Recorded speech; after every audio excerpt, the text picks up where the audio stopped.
Hi guys, எல்லாருக்கும் வணக்கம். Welcome to YouTube channel nursing update. So daily வந்து நம்ம நாட் செட் ப்ரிப்பரேஷனுக்காக டெய்லி ஒரு ஃபியூ செட்ஸ் ஆஃப் கொஷின்ஸ் பார்க்குறோம். ஸோ அதை மாதிரி வி ஹவ் கம்ப்ளீட்டட் சக்ஸஸ்ஃபுல்லி 17 டே. இன்னைக்கு 18 டே கொஷின்ஸ் என்னென்னங்கிறத பார்த்துடலாம். First question: 32-week pregnant woman hospitalized with vaginal discharge and its fibronectin test positive. What kind of labor does it indicate? ரொம்ப சிம்பிளான question. உங்களுக்கு ஃபைப்ரோனெக்டின் எப்போ பாசிட்டிவ்னு வரும் தெரிஞ்சாலே போதும், ஆன்சர் எழுதிடலாம். கொஷின் அதான். என்னது? ஃபைப்ரோனெக்டின் எப்போ பாசிட்டிவ் வரும்? இன் கேஸ் ஆஃப் ப்ரீடம் லேபர்ல தான் பாசிட்டிவ் வரும். So correct answer is option C, preterm labour தான். சப்போஸ் இது தெரியலனாலும் நம்ம வேற விதமாகவும் ஆன்சர் எழுதலாம். எப்படி எழுதலாங்கிறது சொல்றேன். ஃபர்ஸ்ட் வார்த்தையே ஒரு கீவேர்டு தான். என்னது? 32-week pregnant woman. என்ன ஆகுது அவங்களுக்கு? வெஜனல் டிஸ்சார்ஜ் வருது. அப்ப போஸ்டம் அது கிடையாது. ப்ரொலாங்டு லேபரும் வரதுக்கான இருக்கலாம், ஆனா நம்மளுக்கு எதுவும் எக்ஸாக்டா தெரியாது. மீதி ப்ரீடம் லேபருக்கு, தென் பிரெசிபிடேட்டட் லேபரும் கிடையாது. மீதி இருக்கிறது ப்ரொலாங்டு லேபரும் ப்ரீடம் லேபரும் தான். ப்ரொலாங்டு லேபருக்கு எந்த ஒரு சயின்ஸோ எதுவும் கிடையாது. ப்ரீடம் லேபரா மைட் பி இருக்கலாம். அப்படிதான் நம்ம இந்த கொஸ்டினுக்கு ஆன்சர் எழுதலாம். கரெக்டா? ஃபைப்ரோனெக்டின் தான் அப்படிங்கிறது தெரியலனாலும் அதர் மெத்தட் ஆஃப் ஆன்சரிங் இதான். சரியா? நெக்ஸ்ட் கொஸ்டின் பார்க்கலாமா? Then which of the following behavioral therapy is effective in treating patient with OCD? OCD இருக்க பேஷண்ட்டுக்கு என்ன பிஹேவியர் தெரப்பி சொல்லி கொடுப்போம் அப்படின்னா question. Option 1 exposure and response prevention, option 2 aversion therapy, option 3 psychodynamic, option 4 cognitive behaviour therapy. So I hope இந்த கொஸ்டின்ல மற்ற answer உங்களுக்கு கொஞ்சம் ஈஸியா இருக்கும். அவர்ஷன் தெரப்பி எப்போ கொடுப்பாங்க? இந்த ட்ரக் அபியூசஸ்க்குலாம் கொடுப்பாங்க. இந்த ட்ரக் டிபெண்ட் எல்லாம் இருக்காங்கல்ல, அவங்களுக்கு தான் அவர்ஷன். அவர்ஷன் என்ன அர்த்தம்? ஒரு பயம் உருவாக்குறது தான் அவர்ஷன் சொல்லுவாங்க. ஓகேவா? இப்ப அந்த ட்ரக்கை பத்தின தாட் வந்தாலே அவங்களுக்கு ஏதாவது ஒரு பனிஷ்மெண்ட் கொடுக்குறோம், அந்த மாதிரி பண்ணுவோம். அது பேர் தான் என்னது? அவர்ஷன் பாங்க. ஸோ அதனால aversion mostly denote for drug abuse. மீது என்ன இருக்கு? சைக்கோடைனமிக் சைக்கோசிஸ்க்கு கொடுப்போம். காக்னேட்டிவ் பிஹேவியர் வந்துட்டு இந்த மாதிரி இந்த மூட் டிஸார்டர்ஸ்க்கு, இல்லை நம்ம ஸ்கீசோஃபீனியா அந்த மாதிரி கொடுக்கலாம். மீதி இருக்கிறது என்ன answer? Exposure and response prevention தான் answer. Okay, what is OCD? உங்க எல்லாருக்குமே தெரியும். Obsessive compulsive disorder. அப்சஷனா தாட் இருக்கும், கம்பல்ஷனா ஆக்ட் பண்ணுவாங்க. அப்படின்னா என்ன? அவங்க கை எப்பயுமே டர்ட்டியா இருக்குங்கிற ஒரு தாட் இருந்துகிட்டே இருக்கும். அந்த தாட்டை ஓவர் கம் பண்றதுக்காக என்ன செய்வாங்க? அடிக்கடி ஹேண்ட் வாஷ் பண்ணிட்டு இருப்பாங்க. இப்போ அதுக்கான பிஹேவியர் தெரப்பி என்ன அப்படின்னு சொல்லி பார்த்தீங்கன்னா, exposure and response. Exposure and ரெஸ்பான்ஸ்னா என்ன? பேஷண்ட்டை வந்துட்டு அந்த சுச்சுவேஷன்ல கொடுத்துட்டு அவங்களோட ரெஸ்பான்ஸை கம்மி பண்ணும். ரெஸ்பான்ஸ்னா என்ன? இப்போ அவங்களுக்கு இந்த கம்பல்ஷன் ஆக்ட் இருக்குல்ல, ஹேண்ட் வாஷிங் இருக்குல்ல, இதை வந்துட்டு கம்மி பண்ணணும். எப்படி கம்மி பண்றது? இப்போ ஃபார் எக்ஸாம்பிள் ஒரு நாளைக்கு அவங்க ஒரு 30 வாட்டி ஹேண்ட் வாஷ் பண்றாங்கன்னு வச்சுக்கோங்களேன். நம்ம எய்ம் என்னவா இருக்கணும்? அதை 20 டைம்ஸா மாற்றணும், அப்புறம் 10 டைம்ஸா மாற்றணும். இந்த மாதிரி தான் எய்ம் பண்ணி நம்ம கம்மி பண்ணுவோம். இது பேர் தான் வந்துட்டு எக்ஸ்போஷர் அண்ட் ரெஸ்பான்ஸ் ப்ரிவென்ஷன் அப்படின்னு சொல்லுவாங்க. நெக்ஸ்ட் கொஸ்டின் பார்க்கலாமா? Next, Murphy sign seen in which disorder? So ஆப்ஷன்ல என்ன இருக்கு? Appendicitis, cystitis, cholecystitis, renal stone. So நம்ம எல்லாருக்குமே தெரியும், சிஸ்டைட்டிஸும் கிடையாது, ரீனல் ஸ்டோனும் கிடையாது. மீதி என்ன இருக்கு? அப்பெண்டிசைட்டிஸும் போலிசிஸ்டைட்டிஸும் தான் இருக்கு. ஐ ஹோப் எல்லாருக்குமே தெரியும், மர்ஃபி சைன் சீன் இன் போலிசிஸ்டைட்டிஸ் தான் ஆன்சர். ஓகேவா? ஏன் அப்பெண்டிசைட்டிஸ்ல என்னென்ன சைன் இருக்கும்? இந்த மெக்பர்னியஸ் பாயிண்ட், பெயின், இதெல்லாம் வந்துட்டு அப்பெண்டிசைட்டிஸ்ல இருக்கும். மீது என்ன இருக்கு? போலிசிஸ்டைட்டிஸ் மட்டும்தான் இருக்கு. ஸோ கரெக்ட் ஆன்சர் போலிசிஸ்டைட்டிஸ் தான். கொஞ்சம் இன்ட்ராக்டிவா மாத்தலாம்னு சொல்லிட்டு நினைக்கிறேன். நீங்க வந்துட்டு கமெண்ட் செக்ஷன்ல அப்பெண்டிசைட்டிஸ்க்கான பாசிட்டிவ் சைன்ஸ் என்னென்ன அப்படின்னு சொல்லிட்டு சொல்லுங்க. இப்ப மர்ஃபி சைன்னா என்னன்னு மட்டும் எக்ஸ்பிளைன் பண்ணிட்டு நான் அடுத்த கொஸ்டின் போயிடுறேன். What is Murphy sign? பேஷண்டோட ரைட் அப்பர் குவாட்ரண்ட் அப்டமன். ஓகேவா? ரைட் அப்பர் குவாட்ரண்ட் அப்டமனை பால்பேட் பண்ணணும். பால்பேட் பண்ணும்போது pain will be felt. Okay, so that is known as Murphy sign. எப்பனா அந்த பால்பேஷன் பண்ணும்போது, எஸ்பெஷலி டியூரிங் பெயின், எப்பன்னு சொல்லிங்கன்னா இன்ஸ்பிரேஷன் டைம்ல தான். இன்ஸ்பிரேஷன்னா என்ன அர்த்தம்? when they are breathing in, அது பேர் தான் மர்ஃபி சைன் அப்படி சொல்லுவாங்க. ஸோ மர்ஃபி சைன் சொல்லிட்டேன். மீதி அப்பண்டிசைட்டிஸோட சைன்ஸ் என்னென்னு கமெண்ட் செக்ஷன்ல கமெண்ட் பண்ணுங்க. ஐ ஹோப் கோலிசிஸ்டைட்டிஸ் தெரியும்னு நினைக்கிறேன். கோலிசிஸ்டைட்டிஸ் ஐட்டிஸ்னாலே inflammation. Okay, inflammation of GB, gallbladder தான் கோலிசிஸ்டைட்டிஸ் அப்படின்னு சொல்லுவாங்க. Next, the client says that his thought is being telecasted in the media without his knowledge. Patient என்ன experience பண்றாங்கன்னு சொல்லி கேட்குறாங்க. ஆப்ஷன்ல என்னென்ன இருக்கு? Circumstantiality, derailment, thought broadcasting and clang association அப்படி சொல்லிட்டு 4 ஆப்ஷன் கொடுத்துருக்காங்க. I hope clang association easy. கிளாங்னா என்ன? ரிதமிக்கா பேசுறது. ரிதமிக்னா என்ன? நான் யூஸ்வலா எங்க பசங்க கிட்ட என்ன சொல்லுவேன்னா, டிஆர் மாதிரி பேசுறாங்க அப்படின்னு. டிஆர்னா என்ன? அவங்க ஒரு ரிதமா சொல்லுவாங்கல்ல, I can, ran, pan, man, fan, இந்த மாதிரி பேசுவாங்க. அது பேர் தான் வந்து கிளாங் அசோசியேஷன் அப்படின்னு சொல்லுவாங்க. சர்க்கம்ஸ்டான்ஷியாலிட்டி. சர்க்கம்ஸ்டான்ஷியாலிட்டிக்கு சூப்பரான ஒரு தமிழ் வார்த்தை இருக்கு. ஆக்சுவலா நம்ம நார்மல் கலோக்கியெல்லாம் கூட யூஸ் பண்ணுவோம். என்னன்னா, சுத்தி வளைச்சு பேசாத அப்படின்னு சொல்றோம் பாத்தீங்களா? அதான் வந்து சர்க்கம்ஸ்டான்ஷியாலிட்டி. சுத்தி வளைச்சு பேசாததுன்னா என்ன அர்த்தம்? the thoughts are being conveyed in a rounded manner. Rounded மேனர்னா என்ன? அதான் சுத்தி வளைச்சு ஏதோ சொல்ல வந்து வேற எங்கெங்கயோ போய் ஆனா திருப்பி அங்கேயே வந்து சொல்லுவாங்க. அது பேர் தான் வந்து சர்க்கம்ஸ்டான்ஷியாலிட்டிம்பாங்க. மீதி என்ன இருக்கு இதுல? ஆல்ரெடி ஒரு வார்த்தை இருக்கு, இஸ் பீங் டெலிகாஸ்டட். டெலிகாஸ்ட்னால எங்க நடக்கும்? ப்ராட்காஸ்டிங்ல தான் நடக்கும். ஓகேவா? So correct answer is thought broadcasting. Next, இது கொஞ்சம் ஈஸியான கொஸ்டின் தான். Type 1 hypersensitivity is mediated by. உங்களுக்கு எல்லாருக்குமே தெரியும், there are 4 types of hypersensitivity. அதுக்கான நிமோனிக் சொல்லிடுறேன். ஆசிட்னு சொல்லுவாங்க. What is acid? A stands for anaphylactic, C stands for cytotoxic, I stands for immune mediated and D stands for delayed. அனஃபிலாக்டிக்னா என்ன? உடனே reaction வரும், இந்த அனஃபிலாக்டிக் ஷாக். இதெல்லாம் examples of type 1 hypersensitivity. Type 2க்கு வந்து சைட்டோடாக்சிக். சைட்டோடாக்சிக்னா என்ன? இந்த ஏபிஓ இன்கம்பேட்டபிலிட்டிலாம் வருது சைட்டோடாக்சிக்ஸ். தென் இம்யூன் என்ன? செல் ஸ்பெசிஃபிக் அந்த ஆட்டோ இம்யூன் டிசீஸ்லாம் வருது இல்லை, ஆன்டிஜன் ஆன்டிபாடி காம்ப்ளெக்ஸ் ஃபார்ம் ஆகுதுல, அதெல்லாம் வந்து தேர்டு. டிலைடுனா என்ன? ரொம்ப டைம் எடுத்துட்டு வரும், அது பேர் தான் டிலைடு அப்படின்னு சொல்லி. ஸோ இதுல அவங்க என்ன டைப் 1 எதனால வருது அப்படின்னு சொல்லி பார்த்தீங்கன்னா IgE-னால தான் வரும். E stands for eosinophils.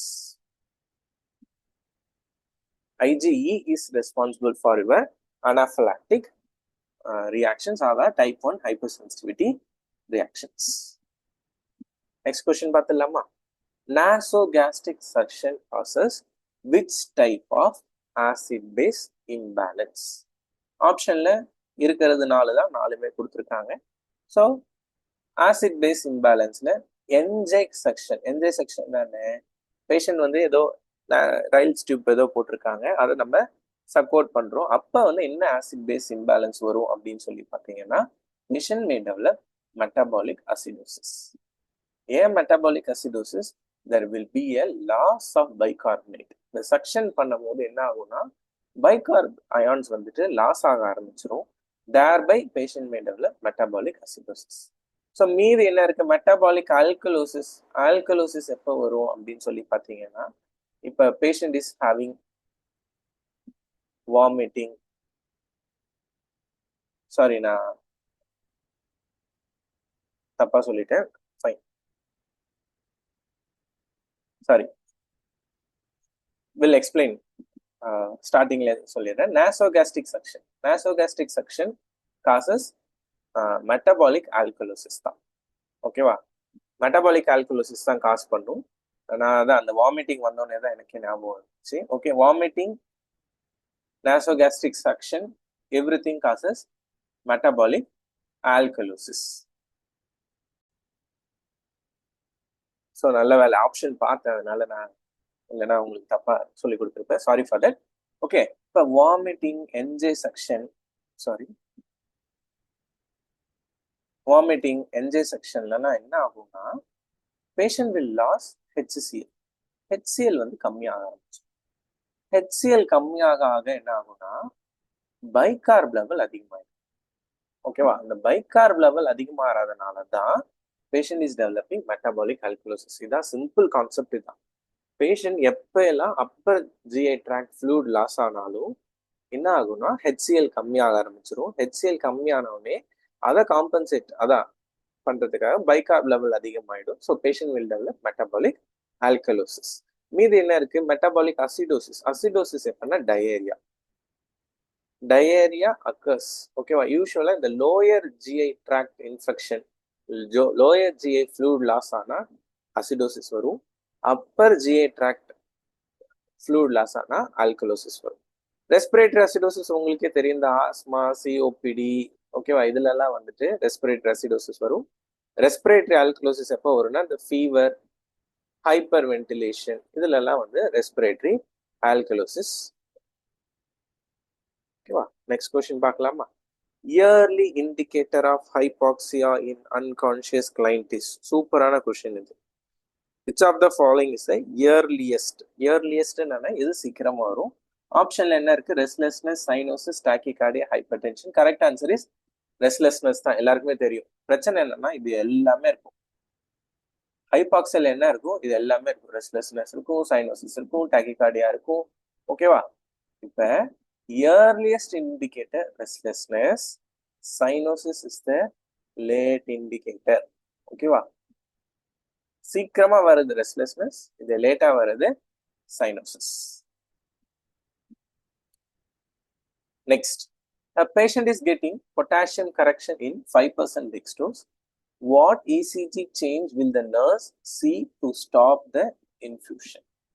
ரொம்ப சிம்பிள் தான், ஆனா நம்ம கொஸ்டினை புரிஞ்சுக்கணும். பேஷண்ட்டுக்கு பொட்டாசியம் கரெக்ஷன் போயிட்டு இருக்கு அப்படின்னா என்ன, பேஷண்ட் ஹைப்போகெலிமியால இருந்தாங்க.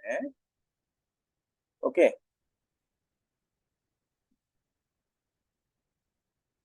அதுக்காக பொட்டாசியம் சப்ளிமெண்ட் பண்ணிட்டு இருக்கோம்.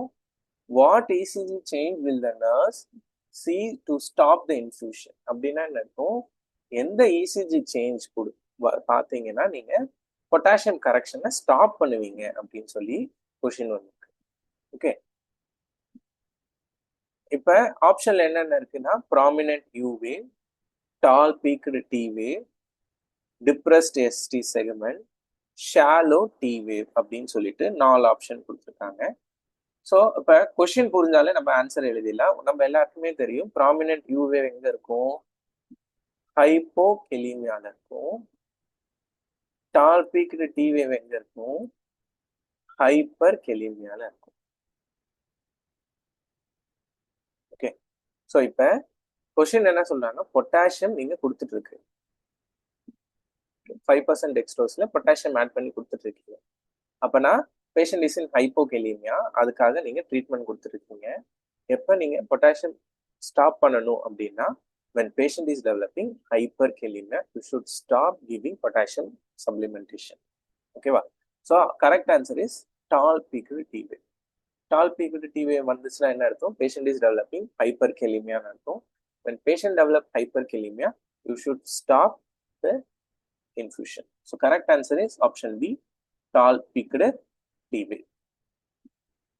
Next, reasoning question, relationship based questions வந்துட்டு ஆட் பண்ண சொல்லியிருந்தீங்க. உங்களோட சஜஷன்ல தான் நான் டெய்லி கொஷின்ஸ் போட்டு இருக்கேன்.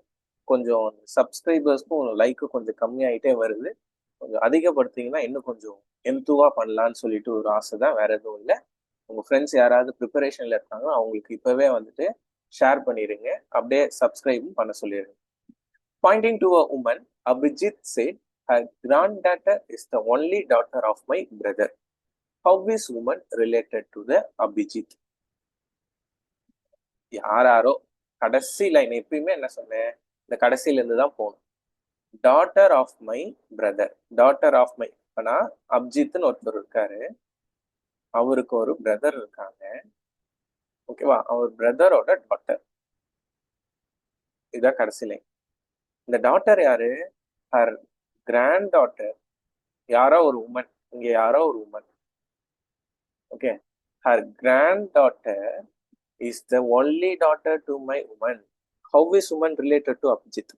ஏதோ ஒரு உமன், அவங்களோட கிராண்ட் டாட்டர் தான் என்னோட அண்ணனோட பொண்ணு அப்படின்னு சொல்லி சொல்றேன். அப்படின்னா என்ன அர்த்தம்? ஹி இஸ் ஆல்சோ என்னது சன் டு தட் உமன். ஓகேவா? அப்பனா என்ன அர்த்தம்? ஹவ் இஸ் உமன் ரிலேட்டட் கேட்டிருக்காங்க. அந்த உமன் எப்படி ரிலேட்டட் அபிஜித்துக்கு? She is a mother for Abhijit. So correct answer is option D, mother தான். ஸோ அதனால தான் நான் ஆல்ரெடி சொல்லியிருந்தேன், இந்த மாதிரி கொஸ்டின் எப்போ வந்தாலும் பேக் சைட்லேருந்து போங்க, அப்போதான் உங்களுக்கு ஈஸியாக போட முடியும்னு சொல்லியிருந்தேன். டாட்டர் ஆஃப் மை பிரதரை ஃபர்ஸ்ட் போடுங்க, அப்புறம் கிராண்ட் டாட்டர் போடுங்க, ஆன்சர் ஈஸியாக வந்துடும். Okay. So last question, reasoning related question. A fruit seller had some apple. He sold 40% of apple and still has 420 apples. Originally he had. ரொம்ப சிம்பிளான question தான். யாரோ fruit seller இருக்காங்க, அவங்க 40% வித்துட்டாங்க. வித்ததுக்கு அப்புறமும் எவ்வளோ இருக்குன்னா 420 ஆப்பிள்ஸ் இருக்கும். ஓகேவா? அப்படின்னா என்ன அர்த்தம்? 40% வித்துட்டாங்கன்னா என்ன அர்த்தம்? இப்போ அவங்ககிட்ட ஒரு 100 ஆப்பிள் இருந்துச்சு, 40% வித்துட்டாங்கன்னா என்ன அர்த்தம்? 60% டினோட்ஸ் 420. கரெக்டா? அப்படிதானே அர்த்தம்? அப்போ 40% ஆக்சுவலாக இப்படி தான் வரும். 40% 100 minus 40 equal to 420.